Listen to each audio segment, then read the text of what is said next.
With us in Arlington, Texas for the inaugural PBA Experience Showdown. One amateur, 5 pros on 5 lanes battling 5 different oil patterns. And through 5 frames, Bill O'Neill on top, Mike DeVaney just barely trailing him. DeVaney opened up with a hambo. Got a spare in the 5th. He can max out at 278. He's 2 pins behind your leader, through 5 frames that is. And your leader is the real deal. Bill O'Neill went spare, strike, strike, strike, strike. He can max at 290. Top 2 move on to your 5-frame title match. Rob Stone, Randy Peterson here with you. And there's a look at our leaderboard, Randy, through 5 frames. Bill O'Neill got off to a really nice start there. That spare in the 1st, then throwing that 4-bagger. Mike DeVaney right behind him. And Norm Duke, just 21 pins behind. A lot will take place in our final 5 frames here. Here is kind of how the PBA Experience Showdown presented by Bull.com shakes out. Well, each of the 5 PBA players qualified by winning one of the animal pattern events during this season's World Series of Bowling. Remember, like Rob said, 5 lanes, 5 completely different oil patterns. We're going to finish frames 6 through 10, and the top 2 scores will advance. All right, Randy, time now for today's Lumber Liquidators. Know the Wood. Again, 5 oil patterns on 5 lanes. They begin on the left with the Shark, move right to Chameleon, followed by Viper, Scorpion, and Cheetah. Mr. Reuer, one of 6 amateurs who took part in a 6-game total pinfall PBA Experience qualifier here the other day. And Reuer's final total pinfall of 1,228, better than Brent Watson. So Reuer moved on to take on the 5 pros. Joe Petrowski from East Syracuse, New York, finishing 3rd, followed by Bill Matavina, Patty Riddle from Palatine, Illinois, and Worcester, Ohio's Bobby Wenger. But things for Kevin not going so well here today. 6th frame on the Shark.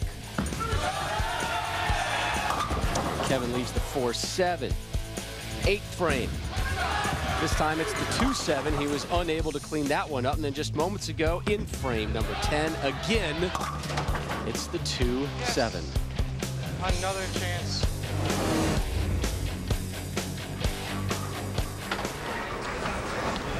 You know, it's been a nice run for Kevin. He had to beat some pretty good competition to make it this far, and he's getting a taste of what it's like to bowl on these tough oil patterns under these conditions. All right, Kevin, one last shot here. Tell us how it's been so far for you, regardless of the score. Experience of a lifetime. It's been really great. Wish I would have thrown a little bit better shots, but I think I got them quivering right now with what I'm going to post. So hopefully I could get this baby split. What do you take away from this event? The pressure of bowling with the pros. It's the reason why they're the best, and they're proving it today. All right, Kevin, thanks. We enjoyed having you here, man. All right, thank you. And there's those pros he's talking about, including Norm Duke, one of his all-time favorites. They looked a little relaxed over there, don't you think? I mean, they're kind of kicking back and feet up. And nice pickup. Good way to conclude, Kevin. Good smile. Kevin picks up the spare there. All right.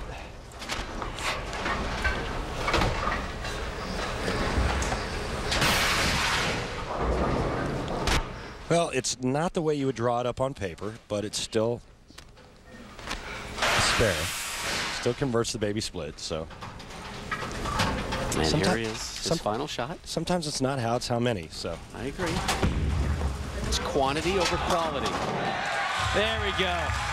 Ends it with the strike. Mom and bro, enjoy it. Hey. And he's done with the 173. 1 down, 5 to go. Bill O'Neill still on top. Top 2 move on to the title match. Will Jack-Jurek be able to dig himself out of a 41-pin hole?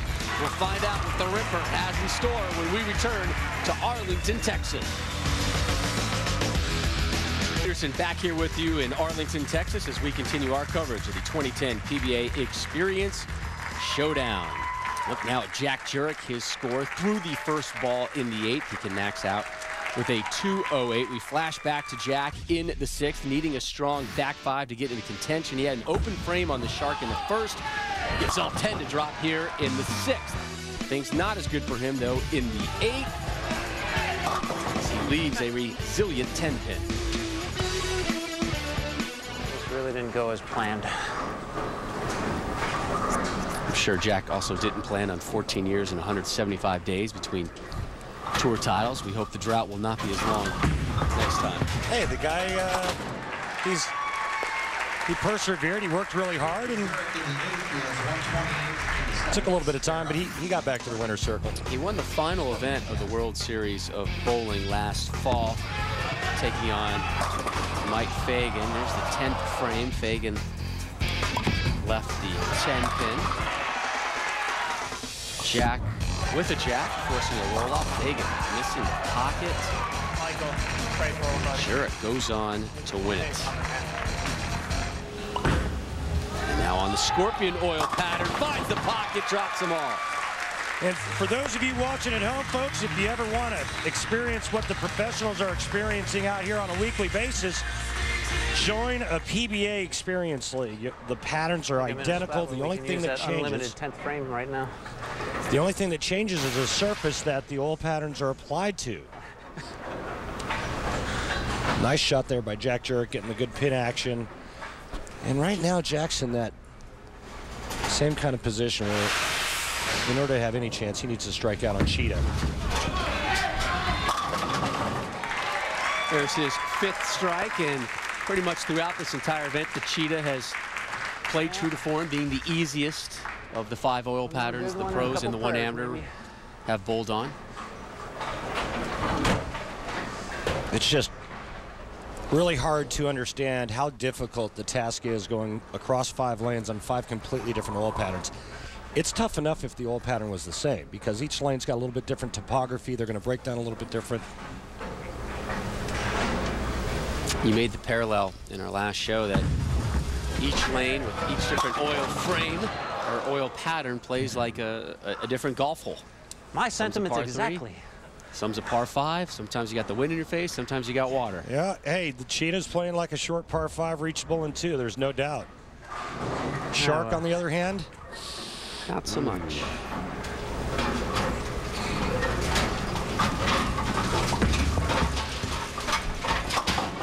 So Jack finishes up with a spare and a 197. Bill O'Neill still your leader. Mike DeVaney 2 behind. Norm Duke 21 behind O'Neill, and the man who's 33 pins behind, former Rookie of the Year Rhino Page, the 2nd lefty on the PBA Experience Showdown, steps up to the plate when we return.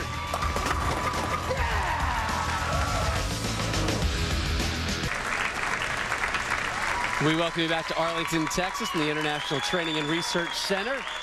The PBA Experience Showdown, presented by Bowl.com, rolls on. Our thanks to that gentleman, Stu Upson, the Executive Director of USBC, putting on a great show here. Wonderful facility here, and can't wait to go check out the Bowling Hall of Fame as well. Take a look at the updated leaderboard. Jack-Jurek in the clubhouse at the 197. The amateur Kevin-Reuer with a 173. If Rhino Page gets a 174 or better, Reuer will be eliminated. The top 2 will move on to a 5-frame title match. Up now, former Rookie of the Year, Rhino Page. This will be his 6th frame, and it will be on the Shark oil pattern.